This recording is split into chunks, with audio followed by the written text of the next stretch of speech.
the first practice of spring different than the first practice of the fall? They're very similar. What's different is that we don't have any brand new freshmen that have never played in our program out here. So all the guys that are on the field today have been through the installation at least once. So we've got some freshmen out here that went through the installation in preseason camp and then spend the whole season on the scout team.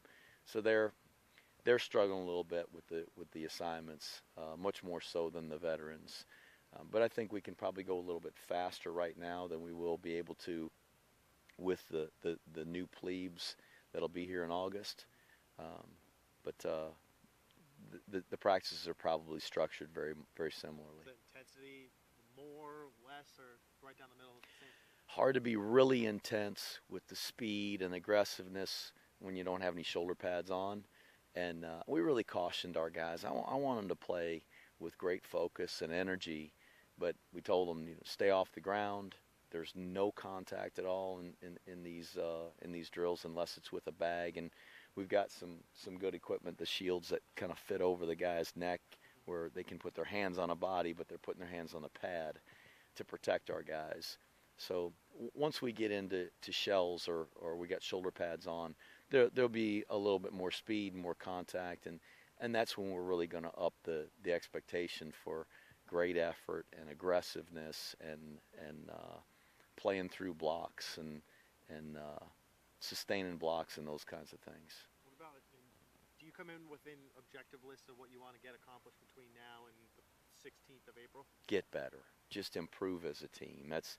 That's all we're trying to do, and hopefully stay healthy doing that. And that's always I think the fine line that you walk is you want to get better, and you need to evaluate guys playing full speed football, but you also run the risk of guys getting hurt and missing time in the fall because of a spring practice. That doesn't make it not important. It is important. But some of the guys that are out here that have had a lot of reps, we're going to limit what they do in the spring. A guy like Ryan England has started for 3 years or 2.5 years. He doesn't need as many reps as he did a spring ago or his sophomore year. So we'll limit him. John Voigt's played a lot of football. We'll limit him. Brett Toth, he's played a lot for us and is a really smart player. We're going to give some of those younger guys a chance to see what they can do. And there are other guys like that. Ahmad will be limited some. The B-backs will be limited some. Some positions, just because we don't have the depth, we'll be giving guys the day off or the scrimmage off or these certain number of plays off, just so that we have them for the fall to go into preseason camp. And I know you said in your answer to Ken's question, you're looking guys to replace King, Tim, Moss. How much closer can you get to that when you have these weeks here? Do you really need more time, like fall and captain's practices, to look at that? Yeah, not so much to evaluate. We've got who we've got. They're going to have to play.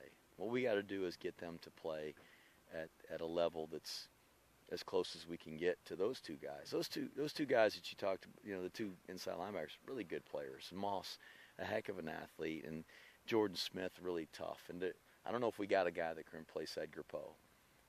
He's a pretty special player, for us here, and great ball skills. And I don't know if anybody's like him. I don't know if his brother's like him, or if Schaefer or Peterman or anything. But we got to have somebody we can count on for those go-to balls like that.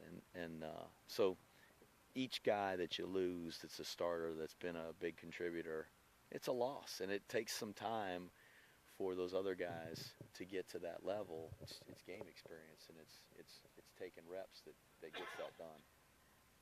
You the guys who talk about giving days off, are you talking about like the corner position, where like the secondary positions where it's thin, or no? Yeah, it'll be hard for us to give Riley and McClinton and those guys days off. They haven't played enough football. Okay. I think it's going to be valuable for them to get a lot of reps. When they went through preseason camp, they were playing safety. Yeah. So they kind of got thrown to the wolves there. Here you're a corner now. Yeah. And this is the first chance for them to go through the whole installation as a corner and kind of learn the defense from that vantage point. It's going to be valuable for them to get reps. But it's guys like England and Voigt and Toth, Bradshaw. Kurz will be very limited. Woolfolk we're going to limit because he's been hurt and banged up. Andy Davidson. And again, you got to have enough guys to practice with and scrimmage with. But we certainly don't want to do that at the risk of or costing us time in the fall. When do you shells will be Thursday or no? Shells will be Thursday. And then full gear on Saturday. So that the scrimmage is the first time they'll be in full.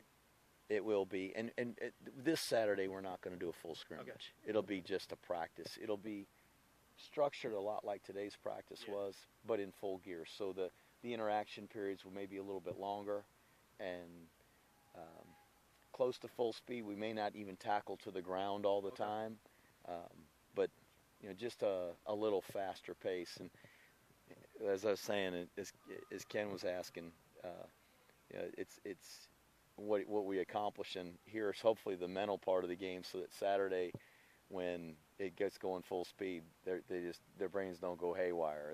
They got a chance to kind of execute. Yeah, because I know that you like to have physical practices during the season. Do you have to? So you're toning it down a little bit this spring, are you or no? No, we're not toning it down. We're just pulling back on some of the guys that have a lot of reps. And I read an article. Somebody. It might have been Jay had given me the name of an article or a link to check out, and Ohio State takes a count of the reps that each guy has had in the program, so a live rep. And once they get to a certain number of reps, then they cut back on how many live reps they take from that point in their career. And obviously you want the live reps to happen in the games, not sacrifice game reps for practice reps. And a lot of teams that are using GPSs on their players are also doing the same thing on particular days. So if a guy takes a certain amount of reps, or the load, and they measure load based on how far they run, change of direction, when they fall to the ground and get back up, it calculates a load, and once they get to a certain load, they shut them down completely. They don't practice anymore that day. People are doing that. So it's, there's people being very scientific about the things they're doing, but it's all in an attempt to keep those guys healthy, and the wear and tear that happens over the course of time. And as physical as we practice and as much as we hit, it's going to take its toll if we don't watch it too. Yeah. Is that something you can really? That makes it harder to track when you have cadets that have to do certain military requirements throughout the season too? I think the biggest thing is trying to get them the rest and the nutrition that they need to help them recover, which is a challenge. It's not easy. And here with the class load that they have and the requirements that they have to get up at a certain time in the morning, it's a challenge.